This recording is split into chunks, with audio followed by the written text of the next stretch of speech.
अमर कथा जो दास सुना रहा है ये छुपा दी गई थी, इसको ऊपर नहीं आने दिया था इन नकली आचार्य और शंकराचार्य और मंडलेश्वर ब्राह्मण गुरुओं ने।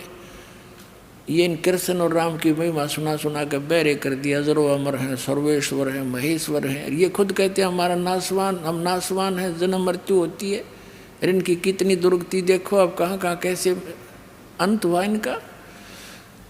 तो ज्ञान बिना हम इनको यानी 10 के रुपए के नोट को 1000 का मान रहे थे, ये समझ कर चलो।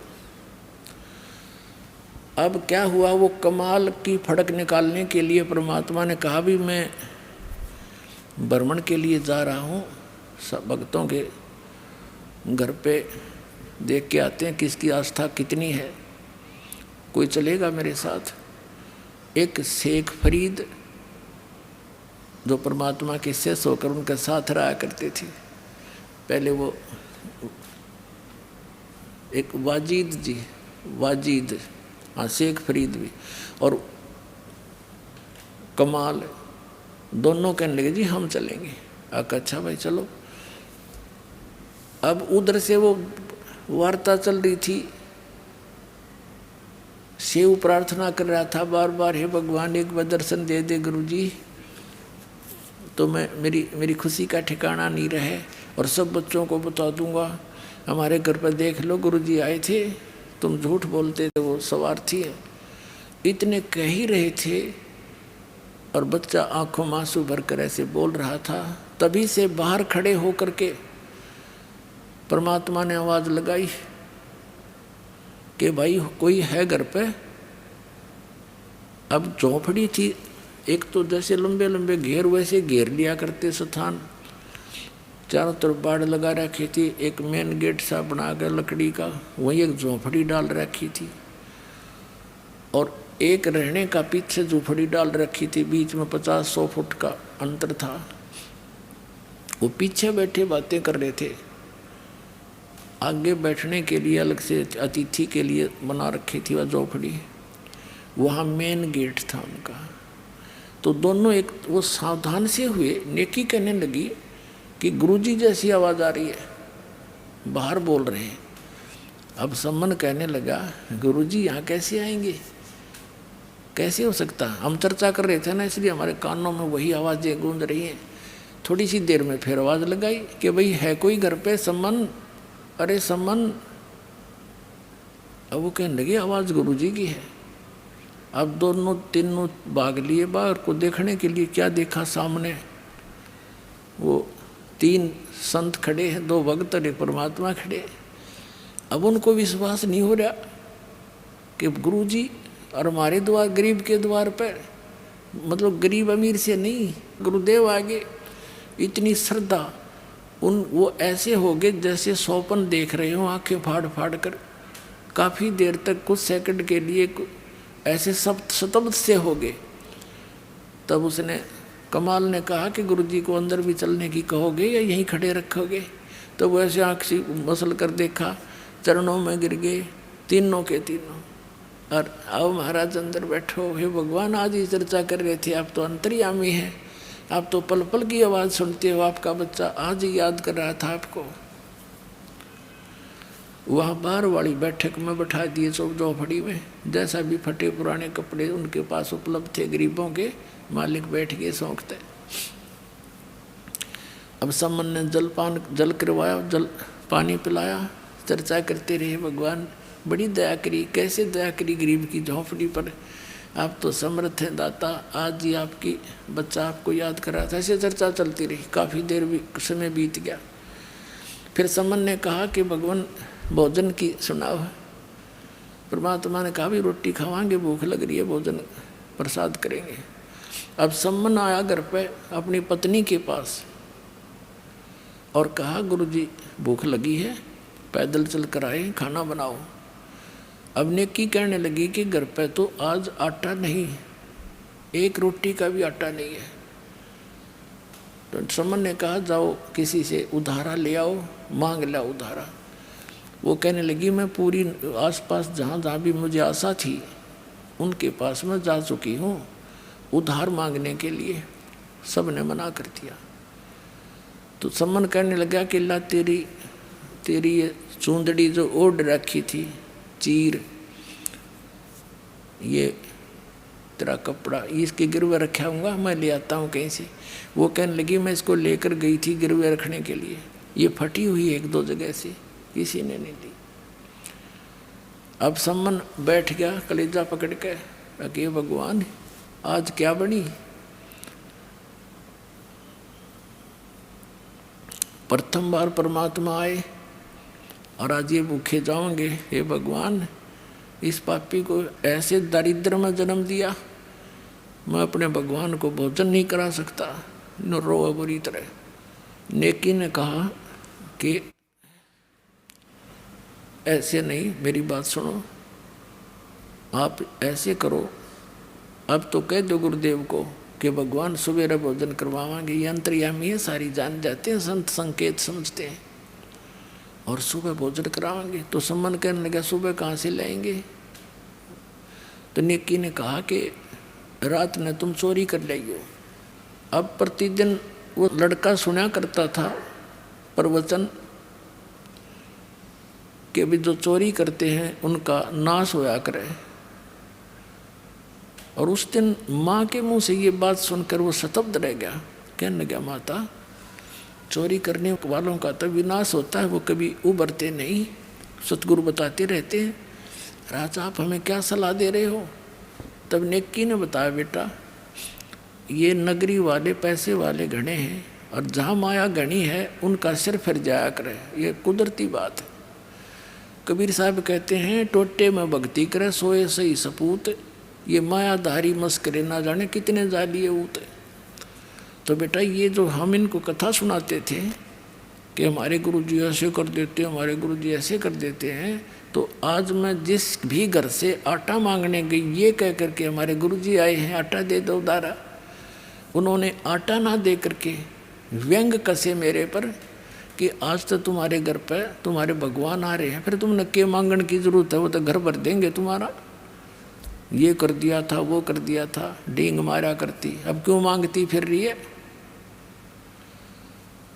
और बेटा हमने इस नगरी का अन्न खाया है, मांग कर अपनी मजदूरी करके समझ ले बेटा।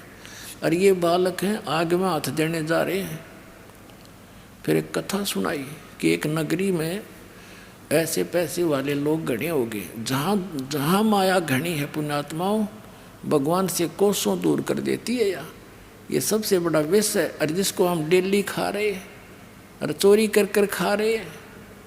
कहीं देख लो किसी एक क्षेत्र में आज कोई पीछे नहीं है। तो ये विष इसलिए खा रहे हैं, हमने इसका पता कोई नहीं, यो हमें मार डालेगा। अब इस ज्ञान से पता चलेगा कि इसकी तो आवश्यकता नहीं बकवादों की। भक्ति के लिए तो सबसे बड़ा दुश्मन है, और आपको भगवान देगा जो आवश्यकता होगी, समर्थ आपके साथ है, वो देगा जो आपके विष का काम ना करेगी। तो उसने कहा उस नगरी के लोग इतने पैसे के कारण इतना अभिमान था उनमें, साधु संतों का आदर सत्कार भी त्याग दिया था। एक सिद्ध पुरुष था, उसके साथ एक 15-16 वर्ष का उसका कोई शिष्य था। उस नगर के बाहर जंगल में आकर वो रुक के लड़के को कहा बेटा जा भिक्षा मांग ला। अब वो भिक्षा मांगने गया तो उस नगरी में जिसके पास भी जावे सभी सेठ लोग थे। वो मजाक करते हैं कि तुम मस्टंडे हमारे यहाँ पल्लेदारी कर ले, मांगते फिरते हो, करके नहीं खाया जाता। किसी ने कुछ नहीं दिया, लड़का वापस आ गया और सारी कथा गुरुदेव को बता दी। अब गुरुदेव ने कहा बेटा कल फिर जा तू एक बार। वो अगले दिन फिर गया, सब ने वही जवाब दिया, लेकिन वो वापस आ रहा था। तब एक कुम्हारी ने देखा, कुम्हारी थी गरीब सी कुम्हार, उसका पति मर चुका था, 3-4 बच्चे थे उसके लड़के। उसका भारवाही मकान था, गांव से काफ़ी दूर, थोड़े से फैसले पर होता था। तो उसने देखा कि बालक काल भी भूखा गया। उसको पता था कि ये लोग कुछ नहीं देंगे इनको, शायद ये किसी का आदर करना नहीं जानते, इनका सिर घूम रहा है।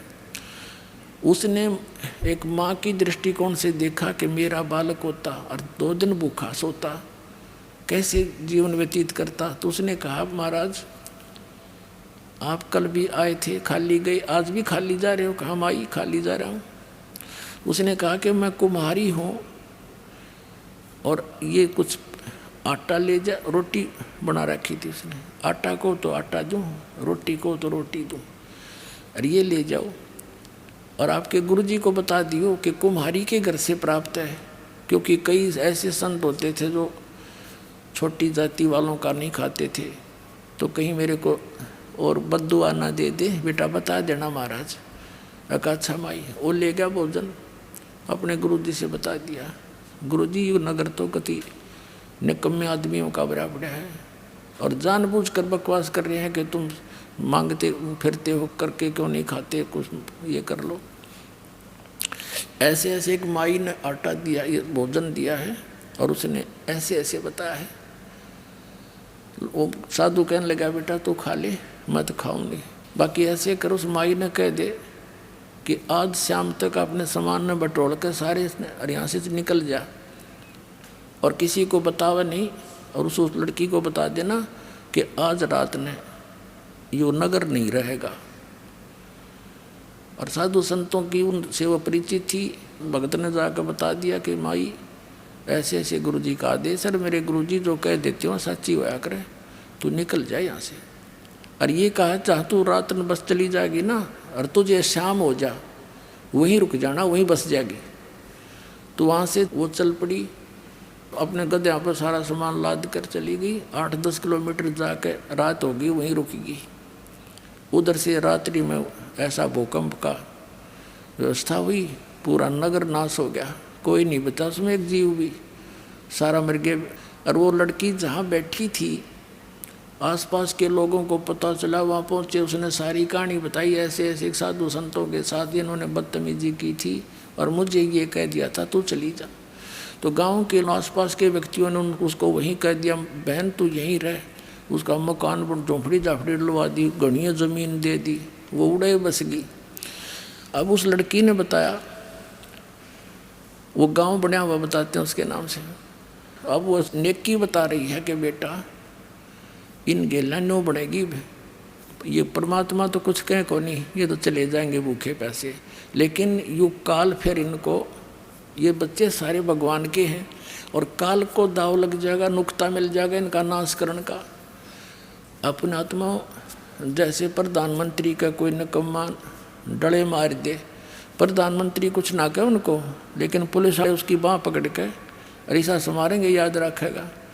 तो इसी प्रकार कबीर साहब तो ये हमारे भगवान हैं, ये तो नहीं दुख देंगे, लेकिन काल फिर उनको बख्शा नहीं, क्योंकि इस डर से कि इस मालिक को इन्होंने ऐसे कैसे कह दिया, तो इसलिए ये सब खत्म हो जाएंगे बेटा। एक नियम है यहाँ का, अब तुम देख लो, लेकिन उस चोरी किए हुए धन को हम दान करेंगे, हम छुएंगे नहीं बेटा। इस नगरी को बसाना चाहते हो तो मांग लो। तो फिर मान गए वह। अच्छा माता जी, गुरुजी से बोल दिया महाराज सुबह भोजन करावाएंगे। अच्छा बेटा बस कोई बात ना, सुबह खा लेंगे, तब भूख सी भी ना रही।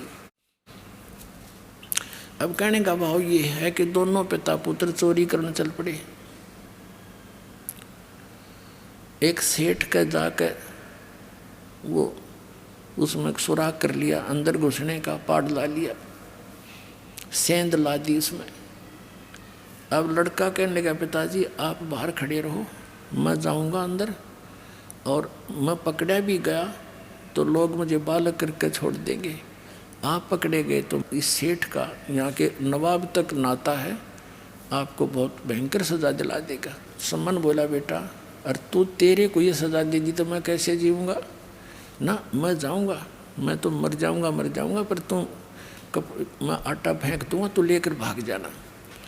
तो सम्मन से वो नहीं मानना कि ना पिताजी मैं मेरे रहते तुम कैसे जाओगे। ऐसे कहते कहते अंदर घुस गया।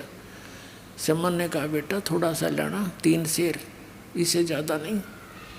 अब लड़के ने अपनी फटी पुरानी चादर में आटा अंदाजा सा डाल लिया, 3 सेर, और बांध के गांठ चालन लग गया। बढ़िया जाग गया, वहीं सोया था। अब वो निकलने लग गया, नू उस सुराख के अंदर से पीछे तो पैर पकड़ के घसीट लिया। और इतने वो लड़का उस आटे को फेंक गया बाहर को। अब सेठ जी ने देखा, अरे तुम भगत को आओ और चोरी करो, देख पाटेगी ना पोल तुम्हारी। तब उसने कहा, लाला जी जोर तो क्यों बोल रहे हैं, 3 सेर आटा लिया हमने, हमारे गुरुजी आ रहे थे, हमारे को किसी ने मांगा दिया नहीं, तेरा उधारा दे देंगे। और अच्छा वो गुरुजी चोरी कराते हैं, और तेरे की पता चला इसकी जड़ का, वो चोरी कराने आते हैं। अब उससे उन्होंने सोची, देख अब यह और बात बिगड़ गई, गुरुजी को भी सजा दिवाओगे तो बड़े नकम्मे आदमी भाई। उधर से फिर सम्मन लेकर आटे को गया। नेकी ने पूछा, पुत्र कहाँ है? उसने बताया कि वो तो लाला जी ने पकड़ लिया और बांध दिया खंभ के। अब नेकी ने क्या सोचा कि देख कैसा जुल्म होगा गुरुजी के साथ, लोग लड़के ने पहचानेंगे कि ये सम्मन का लड़का है, और फिर यहाँ आएंगे अन्यों कहेंगे ये इनके गुरुजी चोरी कराते हैं। तो वो क्या कहने लगी कि तू वापस जा और ये चक्कू ले जा, लंबा सा करद थी इतनी लंबी हो रही है वृक्ष काटने की। नो बोली जाकर लड़के का सिर काट लिया। एक बात बाहर करने के बहाने बाहर गर्दन निकलवा लिए और सिर काट लिए। फिर सेठ इस बालक ने घर नहीं रखा, घर पे छाण मना होगा किसी का, किसका सही सिर किसका है ये सब। और लाला जी घर रखे कोई ना कि मर्डर का केस लगेगा उस पर, तो ऐसे ही कर दे। वो लेकर कर दो वापस चला। उधर से उस लड़के के मन में यह प्रेरणा कि तो जुल्म होगा, कल गुरुजी को तो सजा दिलाएंगे निकम्मे, और इस कारण से हम बच सकते हैं। तब सम्मन आया और कहा, सेऊ बेटा एक ज़रूरी बात है तेरे कान में बताऊंगा, गर्दन बाहर निकाल ले एक बार लाला जी से प्रार्थना करके।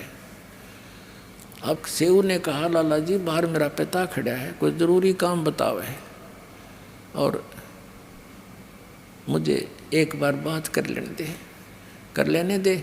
सेठ बोला, तू भाग जाएगा? अगर नहीं, कसम मुझे मेरे रस्सा ढीला कर दे, पैर पग बांध के और फिर भाजूंगा नहीं, सिर्फ बात करूँगा। सेठ जी ने सोचा, ले कर लेने दे बात। ढीला रस्सा कर दिया, उसे उन्हें बाहर सिर निकाला। अब पिताजी था हाथ पाछे का पीछे रह गया, छुपा रखी थी वह छुरी, करद छुपा रखी थी काटने की, नहीं हाथ उठा आगे को।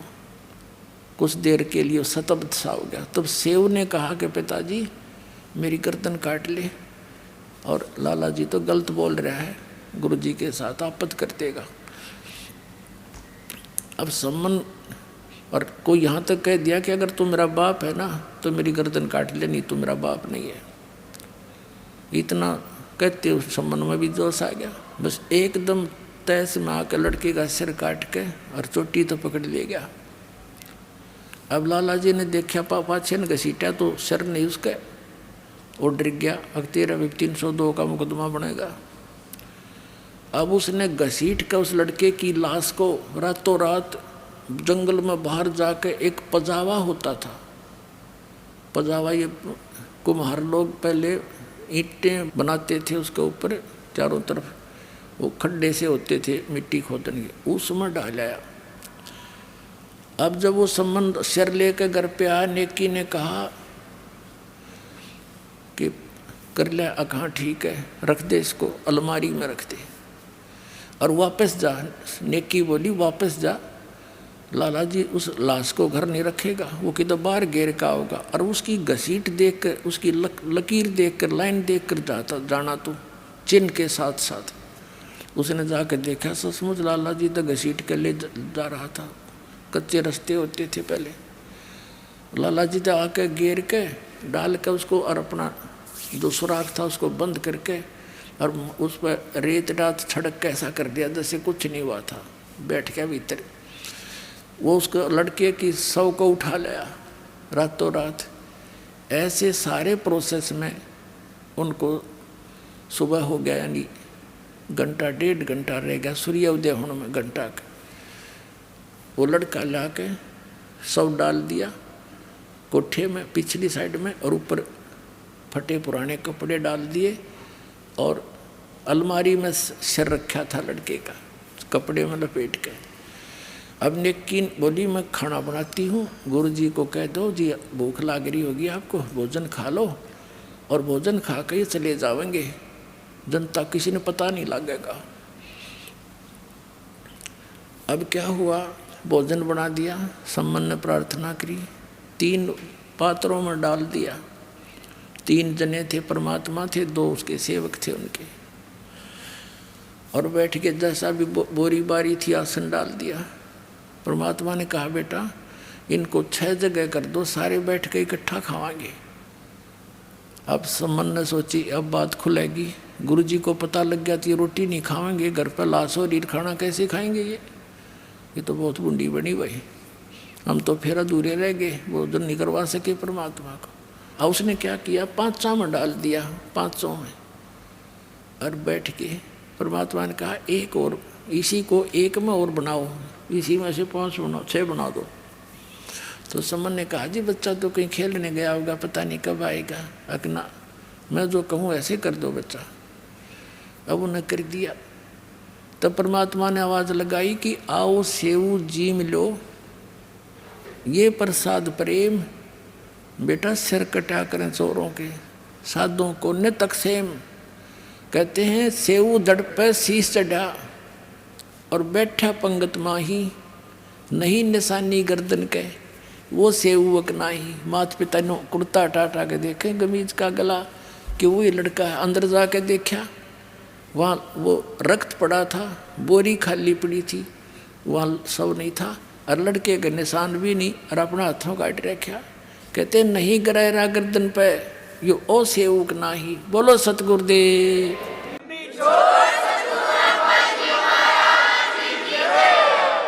कहते हैं कबीर साहब, गरीबदास साहब जी लिखते हैं कि 56 भोग दिए धनी ने और करे सम्मन के ठाठ, 1 नंबर का सेठ बना दिया उसी जीवन में परमात्मा ने। कहते नुक्ते ऊपर रिझ जाएगा रे, करोड़ कर्म जल जा तुम्हारे। बोलो सतगुरुदेव।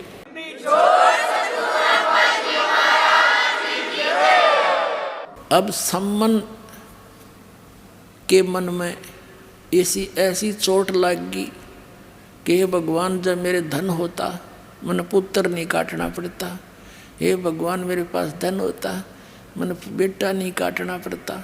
उसके बाद एक सदमा सा हो गया, तो परमात्मा ने उस कारण से उसको धन दे दिया, और साथ में ये भी कहते रहते थे बेटा यो धन अच्छी चीज़ नहीं, नेकी और सेव। उनके तो बात आ गई समझ में, उन्होंने तो उस धन का की तरफ ध्यान नहीं रखा, अपना मोक्ष चाहा, वो दोनों तो मुक्त हो गए। अब सम्मन के रहेगी कसरवा, अगले जन्म में फिर वो 9 शेरवा का बादशाह बनाया, राजा बना अगले जन्म में। उससे अगले जन्म में फिर अब्राहिम सुल्तान अधम बलख बुखारे का राजा बना। फिर जाके परमात्मा ने फिर वह हंस पकड़ा, अरे निकम्मे मैं कितना ज्ञान दिया करता, तो फिर वहीं का वहीं रह गया। तो पुण्यात्माओं इन सारी कथाओं को, ये कोई डूम बाट के गीत नहीं, ये परमात्मा के चरित्र हैं, इनको सुनने से भी पुण्य होता है, इनके अनुसार आचरण करने से लाभ होगा। अब हम आते हैं उस प्रसंग पर। तो वो प्रसंग बीच में आ गया था कि भगवान पर विश्वास करने से नुक्ते ऊपर रिझ जाएगा रे, करोड़ कर्म जल जाए तुम्हारे। इस जन्म में आपने सारा सुख भी देगा और मोक्ष भी देगा, पर इस माया को दुरुपयोग, इसके ऊपर आसक्त ना हो जाना, नया लेकर डूब जाएगी आपको। इसलिए कबीर साहब कहते हैं माया दासी संत की ओ भई दे आशीष, बिलसी और लातों छड़ी सुमर सुमर जगदीश। इसको अपना प्रयोग करना।